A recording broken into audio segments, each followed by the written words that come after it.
Hello everyone, welcome to the program. This is Politics Today live on Channels Television. I'm Sean Kimbaloe here in Abuja.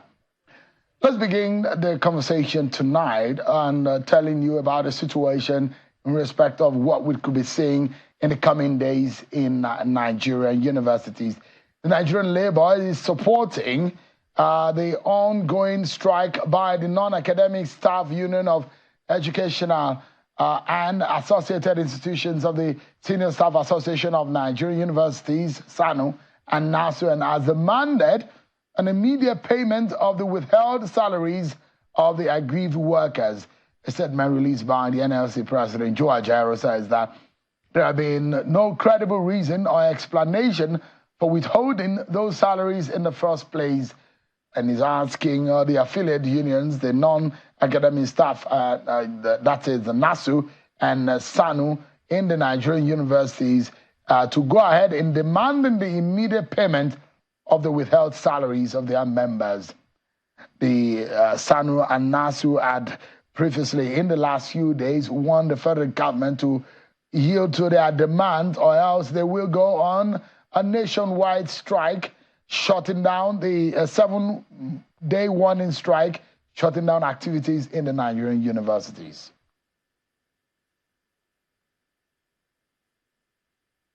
Payments.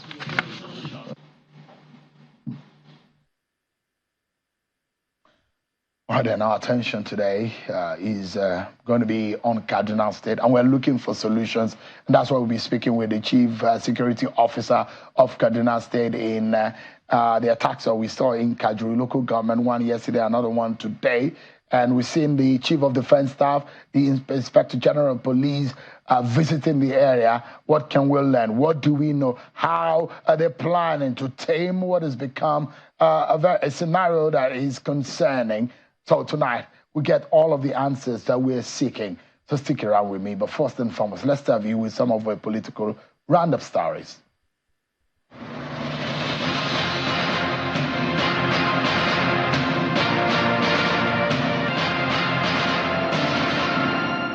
President Bola Tinubu has presented the flag of the All Progressives Congress to the governorship candidate of the party in Edo State, Senator Akeredolu, and his running mate, Honorable Dennis Idahosa, at the State House in Abuja, addressing a gathering of party stalwarts led by the national chairman of the APC, Abdullahi Ganduje, at the State House. The president says the party is on the path to victory in the forthcoming elections in Edo State, just as he pledged the party's support for the candidates. President Tinubu commended the leadership of the party in Edo for their efforts towards the success of the candidates and the party. I am very glad of what you've done as party leaders, putting our house in order. To our candidate, thank you. The Minister of the Federal Capital Territory, Mr. Nyesom Wike, says all those sabotaging the system in the Federal Capital Territory administration have been flushed out. He said this during the swearing-in of the newly appointed head of the FCT Civil Service Commission, permanent secretaries, commissioners, among others. The minister warned the newly inaugurated top management staff of the FCTA to be proactive or risk being flushed out of the system. I believe in competency. I believe in capacity. Once more, I congratulate you and thank you, and know that your work has started immediately. The People's Democratic Party youth in Benue State have threatened legal action against the state's chairmanship aspirant of the party, Mr. George Ali, and his supporters for alleged character assassination of the Senate Minority Leader, Mr. Abba Moro, and other leaders of the party in the state. The leader of the PDP youth groups from the 3 senatorial districts, led by Mr. Dan Atai, says the fortune of the party in the state will keep decreasing until those aspiring to lead the party in Benue State learn to respect leaders and pursue peaceful engagement in their bid to lead the party. The 8 suspended members of the Zamfara State House of Assembly have instituted a lawsuit at the Federal High Court in Gusau, challenging the breach of their constitutional rights to liberty, dignity of the human person, fair hearing, and taking of property without following due process. The suit is against 7 respondents, including the State Attorney General and Commissioner for Justice, the embattled Speaker, Zamfara State House of Assembly, the Clerk of the State Assembly, the Nigerian Police, the Commissioner of Police, Zamfara State Command, and the Department of State Service. Political liaison officers in Rivers State have faulted the House of Assembly for amending the state local government law to elongate the tenure of the current local government chairman and whittle down the powers of the governor to swear the chairman in. The liaison officers, who were speaking at a news conference in Port Harcourt, commended Governor Fubara for towing the path of peace in the face of multiple provocations.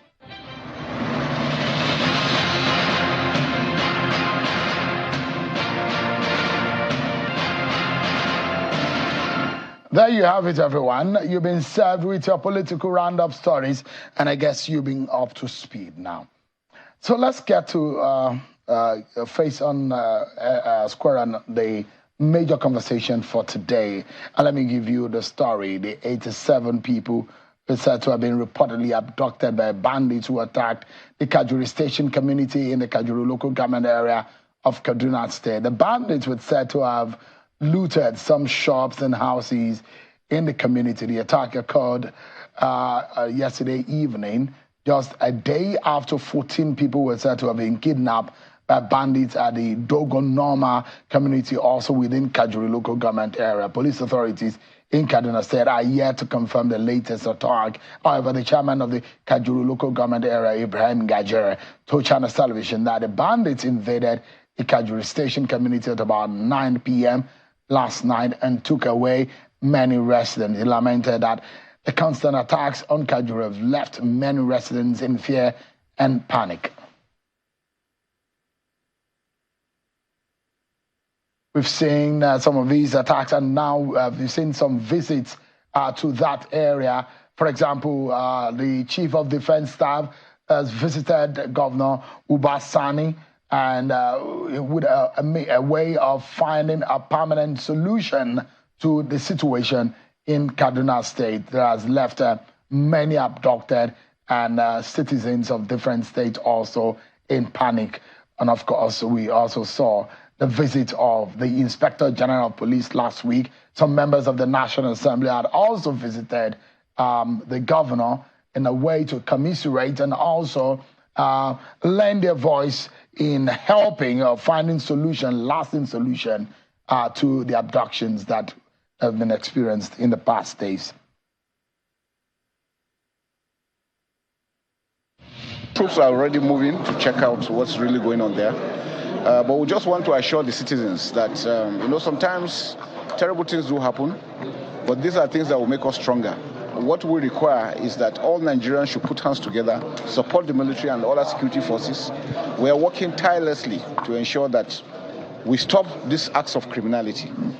Abduction, as we know, is a social activity. People are doing it for their own sake. Some are doing it to bring down the government, to make the government look weak. But we guarantee that this will end. We are doing everything possible to ensure that we achieve success, and we will achieve success.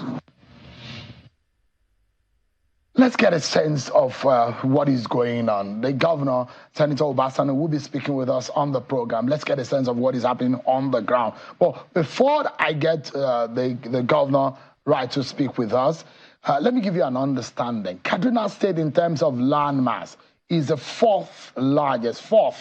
That's Niger has the largest landmass in Nigeria with 76,000 square kilometers, followed by Borno State, Taraba, and Kaduna comes at the fourth with 46,000 square kilometers. Let me give you an understanding also, because this context is very important in all of the conversation. For those of us who have lived and who reside in some parts of the country, we may not really understand the terrain of some of these places.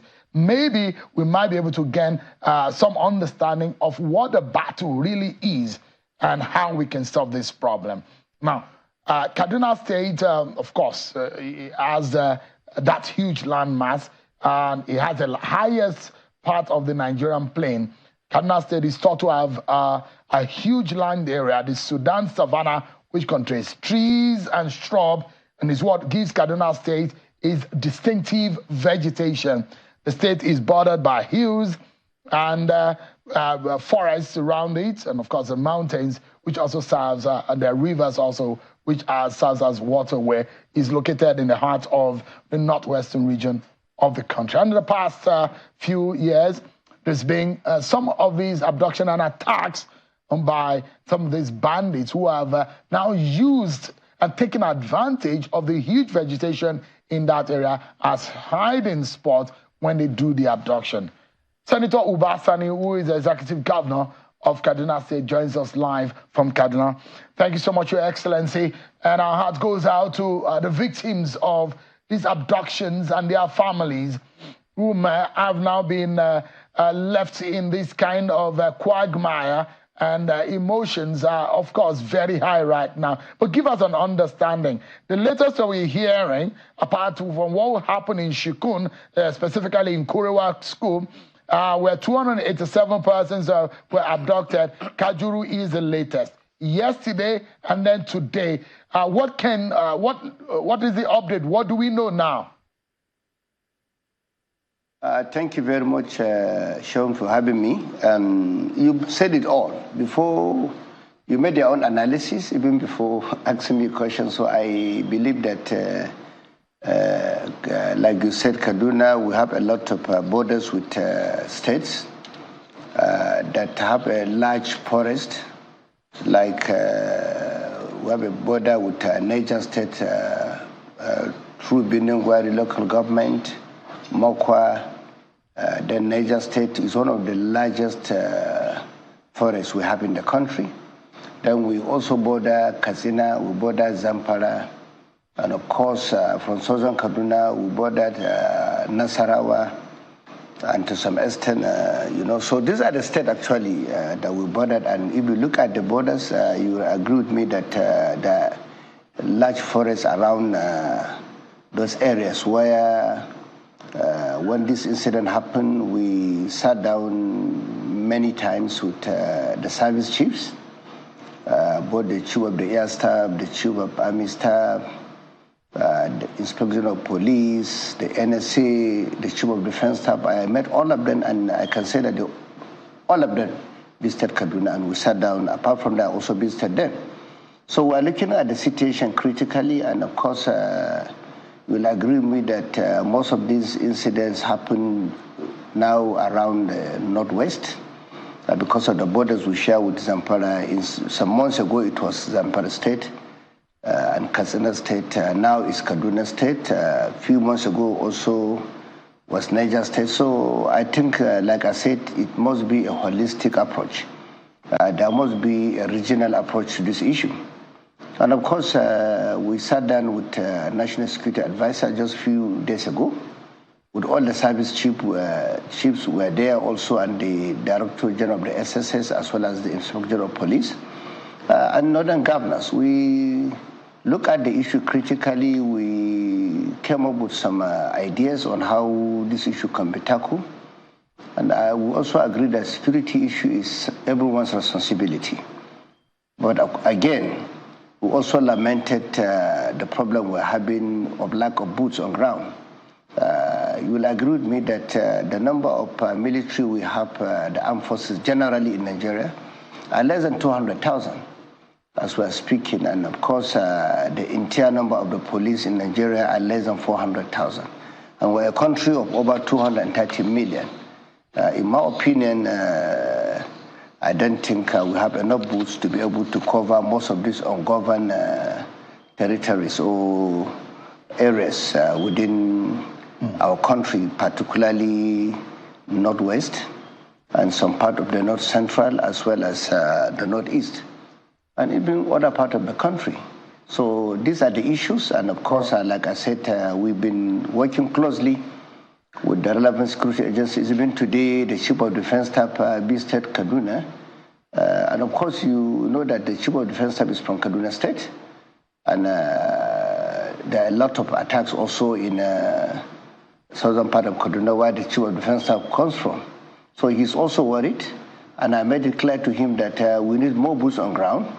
And of course, because most of these attacks, if you see the situation, you will agree with me that most of the people or the areas only the military can be able to assess most of those areas. I don't think any other person can assess most of those forests except the military, particularly the Air Force. That's in my own opinion. So this is where we are. But we are trying our best. We are working with them. And of course, that's for now, that is what's happening. All right. But we are working, we are trying.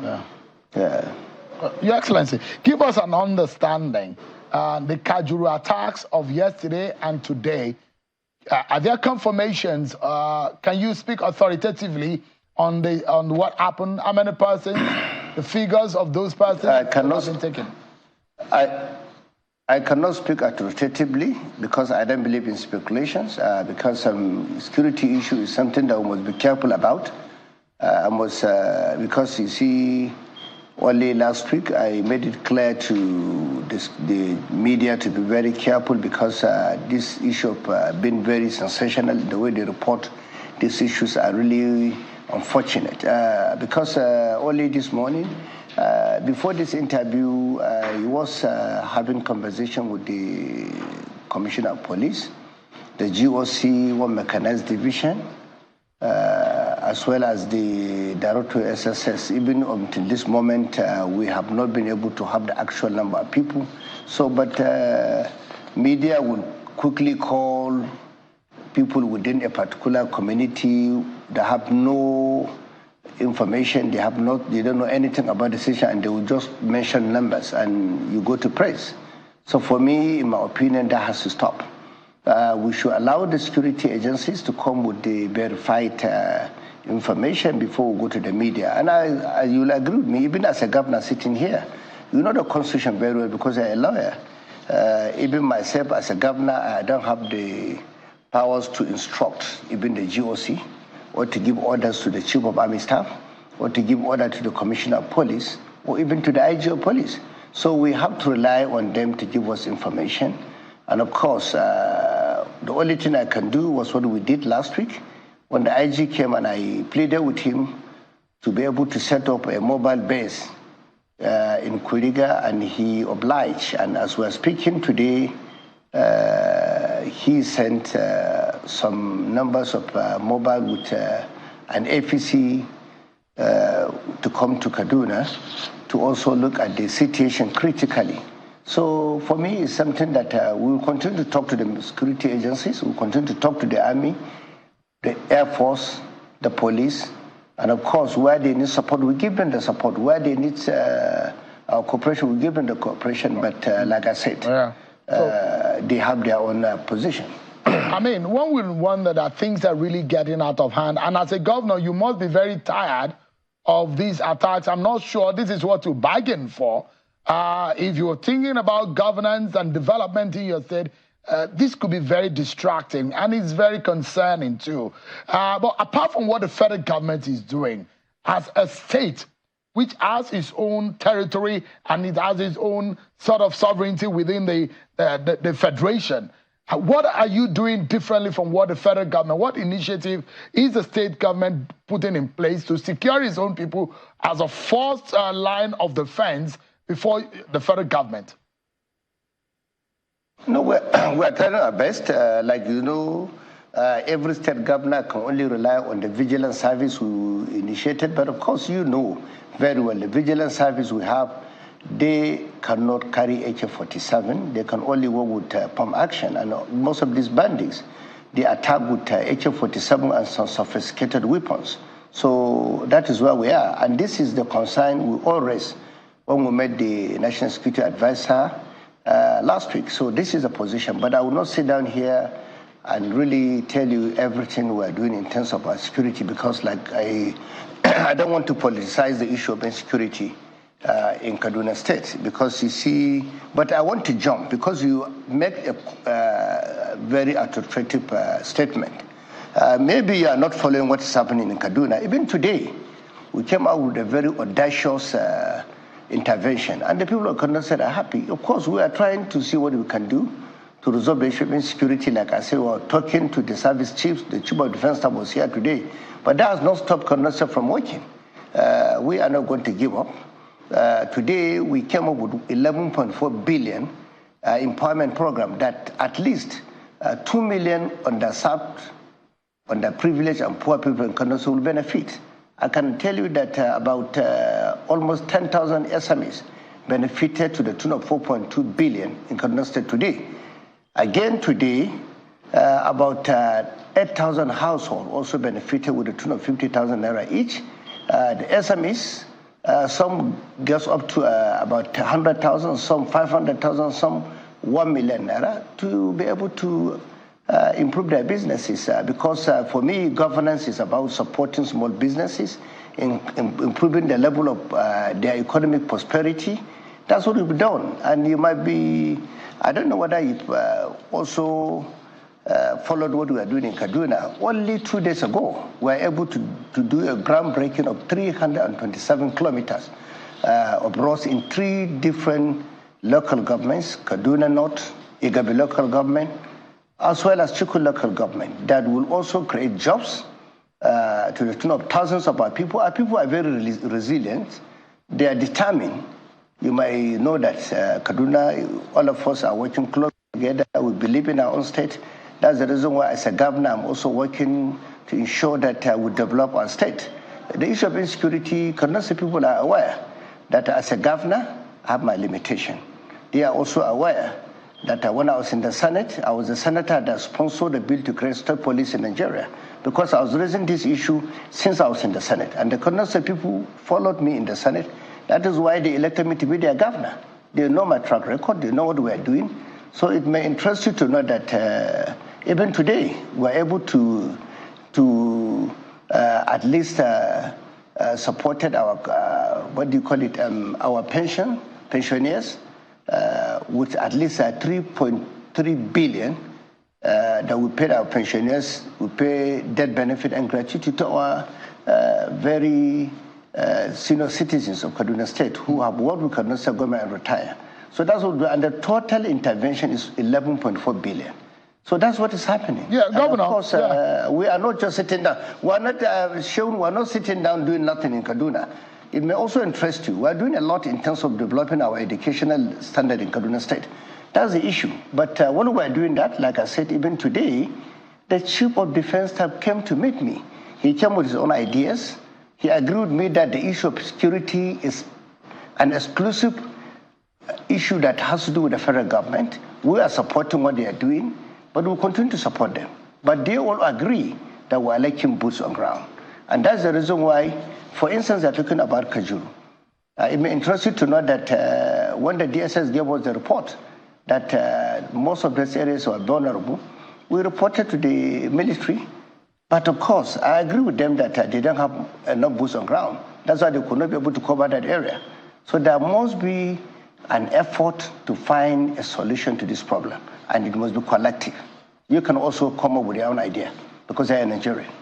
Fantastic. I mean, all of these, what a lot of people lose sight of is the fact that insecurity is isolated. It is not. It's tied to human capital development. When people are jobless, when there is poverty, it increases the chance of crime and criminality. But, I mean, there was a premise that I laid earlier, Governor Ubasani, but for the sake of our viewers, let me try to, myself and my team, tried to put it in perspective. And I'm going to show you a short footage from a Google Earth design, which we give, if you see a vast space with greens, there are some of the forest and the vegetation in Kaduna State. It will give you an understanding. So this is a snap picture, a snap view of Kaduna State on the Google map as the satellites captures it. So it goes down, and we're going to give you an understanding of, you see all those vast green lands. They're mostly, when you see some of the greens, I mean some of the yellow or the brownish, they are the communities where people live. You see some of the greens and some of the vegetation. So you see how vast those vegetations and forest areas are. This is the 8th March abduction, 287 in Shikun. This is the Kurewa community where the school was attacked. And from that point, of course, you know what happened yesterday and in Kajuru. So you see the distance And of course, you can have an understanding of the Kajuri area and why perhaps it's vulnerable. The 17th March and the 18th March kidnapping, abductions that we have seen. Some of the figures that we are being told that we can report. So it gives you an understanding. If you see the brownish areas are perhaps the communities where people live. The green areas are mostly the vegetation. And so you could see what could happen. And so, Governor Ubasani, last year, you instituted about 7,000 vigilantes. And one of the strong words that came from your government at the time was that these kidnappers, these bandits, will have no hiding place. Have you been able to activate these vigilantes? Have you been able to equip them also? Of course, we equip them just like they are equipped in other states, but I can tell you that no state can come up and tell you that the vigilance service we have in our state have enough weapons to confront the bandits we have in our country. I can tell you that. I want to also refer you back. If you could recall my own statement out, I want you to also recall my statement in one of my interviews with you, where I specifically refer you to Firearms Act of Nigeria. Have you ever read our Firearms Act in this country? You will agree with me that if you go to Firearms Act that we have in our country that's obsolete for about 40 years, we tried to amend it in the 9th Senate. It wasn't successful.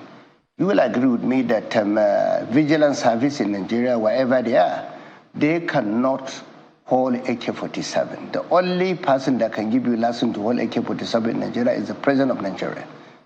You better go back and read the Firearms Act.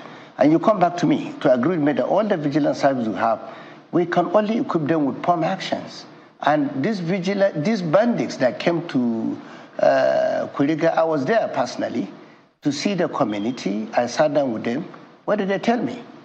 Even our vigilance service wanted to confront the bandits. Within a second, they killed one of them because they came with sophisticated weapons. How do we equip vigilance service that have limitation to the kind of weapons they can hold by the Constitution of Nigeria? So that is what I'm talking about. So yes, we equip them, but I can tell you, we had a meeting with the NSA and the Chief of Army Staff, the Chief of Defense Staff. They all agree with me. Vigilance service cannot hold anything more than pump actions. And these bandits, they come around with AK-47 and even more sophisticated weapons. That is where we are. And in any case, that is the reason why some of us are insisting that we need to create state police, because when you create state police, you will give the state police the legal authority through our constitution, because it's to be a constitutional creation to hold firearms, including AK-47. Then those communities can defend themselves. But until this moment, the vigilance service can only work with the military, they can only work with the police and all the relevant security agencies to help them with intelligence, because they are in that community, they know the terrain, they can be able to help them with intelligence, sharing and gathering. But in any case, what we are saying again is that we don't have boots on ground. When we had the meeting, everyone agreed we don't have boots on ground, including the Chief of Army Staff. But Governor Sani, we need to find a way forward. Yeah. I mean, this matter, and because I'm talking to an experienced lawmaker also, not just a governor, you've been in the National Assembly. This matter cannot wait any longer. It's an urgent matter. Don't you think, maybe by an executive order, that this issue of state policing and community police and all of these components could come as a matter of emergency? Is the federal government realizing that? Yes. Let me tell you, we had a meeting with Mr. President last month, and Mr. President called all the governors, and he agreed with us collectively that the way forward is the creation of state police in Nigeria. And that is the reason why all the governors were asked to write a memorandum toward the creation of state police. And only last week, the leadership of the House of Reps, under the leadership of the Right Honorable Tajuddin Abbas, came to visit me to commiserate with the people of Kaduna State, together with the leadership of the House of Reps. They informed me that as we are speaking, the House of Reps are already looking at the issue of constitutional amendment toward the creation of state police. So I'm not surprised. Already, House of Reps are taking the lead and they're working toward that. That was from the Speaker of the House of Reps. I'm sure I listened to him when he visited me in Kaduna last week, and that is a position. And I also believe the Senate are also looking at that. And of course, I believe the federal government, through executive bill, will certainly also initiate the process. So both the National Assembly and the executive are working toward that. So what are we talking about? So, Governor, you know the reason why I'm talking about the matter of, Everyone is in the agreement. And let me tell you, because like you said, I was in the National Assembly, and it may interest you to know that when I was in the Senate, I sponsored a number of bills, and when I was on the Senate, 3 of my national bills were assented that became law in Nigeria by President Buhari. I was the person that amended the Welfare Act, Banking and Other Financial Institution Act, that was obsolete for 29 years. But I was able to amend that. I also was the person that sponsored the AMCON Act, Amendment Act. We did it within a matter of a month, and President also assented to that. This is a very important issue, and I can tell you it can be done in less than a month. Yeah, that's why I was making that, I was asking that question, because I know if it's a matter of emergency, it can be done. And because of the fact that this issue of security cannot wait. And we cannot have these bandits and all these destructive elements keep killing and maiming and abducting innocent citizens. That's why I'm wondering, I mean, if this is the case, you know, it's so much of a helplessness that you are in right now. You cannot help yourself because the laws does not allow you to be able to do some things. So what do you do to protect your people, Governor Sani? That's what exactly we're doing. But of course, we cannot take laws into our hands. Like I said, I was a former lawmaker, and of course, I'm talking to my people. And I can tell you, Mr. President is worried, is concerned. I speak with Mr. President twice daily on this issue, and he shows a lot of concern. He's committed. I have tremendous belief in what Mr. President is doing. I also believe in the armed forces. I have no doubt in my mind we will be able to overcome this problem. Because I can tell you, when we had that meeting with the NSA and service chiefs, everyone is concerned. Everyone is worried. Mr. President is worried. When I met him, and he calls me twice daily to ask me about, sometimes 4 times in a day. That is the reason why I believe he's worried, he's concerned, he's determined, and I can tell you, I have no doubt in my mind, Mr. President, under his able leadership, we will address this problem of insecurity in Nigeria. It's a matter of time. We will address it. So we're due for a break, but I'd like to ask you this. You probably implied that the bandits will now continue on this rampage until a permanent solution is being found. And at least the governor remains helpless because of what the law says, especially because of the superior firepower of these bandits. What did the NSA say? That show, before you conclude that is your own assumption. I didn't say that. We are just having conversation. Let me even tell you this. There are many things I cannot tell you on the television. You know why I say that? Because we are doing a lot, but I will never disclose it here. You know why I won't disclose it here? Because security, like I said, is not politics. I will not politicize the lives of the children that have been kidnapped. But I can tell you, we are making a lot of progress. I will not disclose it here because for me, it's not a matter of popularity contest. It's a matter of the security of lives and properties of my people. And why should I come here and talk about what we're doing? I'm only telling you some of the interventions that we need. But what I'm doing with my community, with the people, I will never tell you. So we can get an assurance from you, and the Kaduna people watching tonight, Governor, can get an assurance that those who are kidnapped will get back home safely. Is that right? I can tell you without any fear of contradiction. All the children kidnapped, by the grace of God, they will return back home safely. Put it down. I'm not telling you this, by the grace of God. All right. And I can tell you, we're determined. We're serious. We know the important responsibility of government is the protection of lives and properties of the citizen. I know that. I'm not only a governor, I was a former lawmaker. I know the law, and I know everything. So for information, don't just run into having a kind of idea that we cannot do it. We will do it. But I will not disclose to you what we are doing. That was the reason why a few days ago I was cautioning media. Some people are even jubilating because of the problem of insecurity in Nigeria. You know, let me even tell you, that is the reason why some people have rushed into thinking that there's conspiracy in these issues. People are even coming up with some ideas that why are some people jubilating because of insecurity? Look, whether we like it or not, Nigeria is our own country. Kaduna is our state. We will work together to salvage this situation, and we will find solution. I have no doubt in my mind. I'm determined, and we will find solution to this problem. It's just a matter of time. All right. That is my position. Yeah, we're due for a break. It's in the holy month of Ramadan, and our prayers are with those who are with these bandits and these criminal elements, and hopefully the state and the nation will supersede or will overpower them and get back the innocent people who are with them.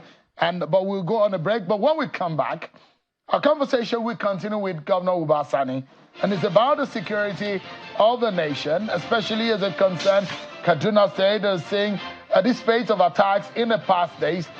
Governor Uba Sani will be talking more on the efforts to halt these abductions. Stay with us, everyone.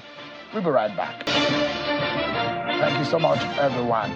We've been speaking with Senator Uba Sani, the executive governor of Kaduna State, over the state of security in that state, and of course some of the solutions that could also be helpful for the nation at large. Is one of the advocates of state policing in Nigeria. And before we went on that break, he was giving an assurance about the safe return of those who have been abducted. We saw one in Kuriwa school in Shikun local government area, and back-to-back in Kajuri local government area. One last night, and another one where over 80 persons we are hearing have been kidnapped. Thank you so much, Governor Sani, for your time tonight. And we will take your word as an assurance. Hopefully some cheering news will be coming out pretty much soon. But let me remind our viewers tonight of what the president said when you had a meeting with him. This was the outcome of that meeting about forest guards. Take a listen, everyone, to what the outcome of the president's meeting with the governors a few days ago. Mr. President and the state governors have also discussed the possibility of improving the numeric strength of forest rangers, to train them so that they can keep our forest and our borders very safe. Now, there is also a discussion around the issue of state police. The federal government and the state governments are mulling the possibility of setting up state police. So that was, you remember that that soundbite, Governor Sani, and so one would think that there will be taking it forward. Those who are also responding to the conversation here, who are saying maybe the president can grant some immediate or temporary approval for these forest guards to carry AK-47. Maybe it's something governors like you who need it urgently can ask the president to grant maybe a waiver or some temporary approval for them to carry some superior weapons that can match and fight these bandits. Is it possible? Look, I will not go into that kind of conversation with you, because as a lawyer yourself, you know that is more of a speculation, because that meeting you are referring to was a meeting that took place about 3 months ago. It wasn't, if you look at your record, you will agree with me that it's around 2 to 3 months ago that this incident, that meeting happened. But I was referring to a meeting we had with Mr. President just about 2 weeks ago. So I think even as overtaking the other meetings you were referring to. I was in that meeting also. If you look at it critically, I was also sitting down there with the Minister of Information. I was among the 4 governors that were sitting down there when he granted that interview. But we had more than 4 or 5 meetings after that meeting with Mr. President. I was talking to you about the recent meeting where we all agree collectively that the way forward is the state police. And of course, even nobody can grant anyone any right to hold any firearms except you look at the Constitution of the Federal Republic of Nigeria. And that's the reason why, like you as a lawyer, you will agree with me that we need a quick constitutional amendment. That can be done, like I said, in less than a month. That is a position. So we all agree collectively. And of course, most of these questions, I can tell you why I cannot go, I won't go down to explaining to you some of the resolutions because, like I said, I will not politicize the issue of insecurity because I can't go to NSA and sit down with him and I will discuss things that are seriously concerning the issue of security of our own country, and I will come to say it in the media. That is not right. And I can also go to sit down and talk with the Chief of Army Staff, and I'll come to the media and say, this is a strategy. Look, these bandits are also people that are watching and listening to what we're talking about. So you don't go and just try to jeopardize the lives of the children that have been kidnapped. So for me, we have our own area. We know what we're doing. We'll continue to do it. I will want you to pray, like you say you're going to pray. So keep praying. And while the security agencies are also trying their best, Mr. President is trying his best, we are trying our best. Like I said, security issue is a collective responsibility, including you, including the private sector, including the politicians, including the business people, everyone, and including the media. We have to come together to all work in order to help our country to move forward. This is the issue here. It's not about politics. It's not about anyone talking. And let me draw your attention to some things. Some people who just politicize the issue and say, oh, because of this security, they start criticizing Mr. President. Let me tell you the truth. The fact of the matter is we all have to come together and now realize that the children that have been kidnapped are children that we have to always work toward seeing that they return home safely. And for me, that is the reason why I will not sit here and tell you all our strategies, all our plans, what we've been discussing and what we're trying to do. Today, for instance, the Chief of Defense Staff came to Kaduna. But most of my conversation with him that were the closer meetings, I will never disclose here. But I will know what we're doing. That's why I'm very hopeful. Right. Yeah. I'm very, very hopeful that these children will come back. But I will not disclose our strategy here. But they will come back home by the grace of God. Yeah, Governor, just before we wrap up, I'm hoping that the president has not reneged or walked back his word on the forest guards. Has he? Has he changed his position? Remember last 2 months, I had an interview with you. You raised this issue, and I gave you an answer. Look, Shewun, let's not politicize this issue. Can we now be serious about this issue? We are talking about the state police. Mr. President is talking about the state police as of today, because that is where we can get the lasting solution to this problem. Stopgap solutions are not the issue. Lasting solution is the issue, and we'll get it by the grace of God. And I want you also to support our effort to pray for the safe return of these children, because there could be our children, there could be anyone's children. And that's why I won't sit here, whether they're from Kaduna, whether they're from Ekiti, even whether they're from Anambra, wherever they're from, they are our children. And we should always pray for their safe return. So, Governor Sani, politics, that is the most important thing. Yeah. Perhaps on this point, I'd like us to anchor. Give us an understanding of what you learned from the residents, who some of them who had some contact with these bandits. For those who do not understand or would have not had a close or a very near-cut experience with some of these bandits, those who believe that some of these elements are not Nigerians, that they don't even speak any language familiar to us. Do you think they are Nigerians or they are not? Honestly speaking, I don't have that expertise. I always rely on what the service chiefs or the security tells me, but I will ask the security to tell me. Honestly speaking, like I told you, I'm not someone who believes in speculation. I am someone who believes security issues must be handled carefully and cautiously. That's the reason why I will not sit here and say they're from Nigeria, or they're from Niger, or they're from what.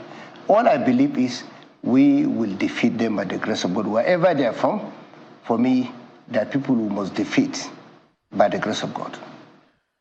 Senator Ubasani, thank you so much indeed for your time tonight. We wish you the very best. It's not the best of time.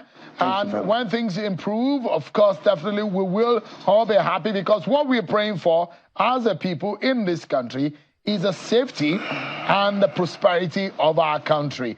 And I thank you so much indeed for your time tonight. And I wish you the very best. Our prayers are with the people of Kaduna State and your government to make sure that, just as you promised and the assurance you gave tonight, that you will not rest until these people are gotten back. We wish you well and the safe return of these people. Thank you so much indeed, Senator Ubasani. Thank you very much, my brother Sean. Thank you for having me. Thank you. That's our show for tonight, everyone. Many thanks for watching. I'm Sean Kimbalwe. God bless Nigeria.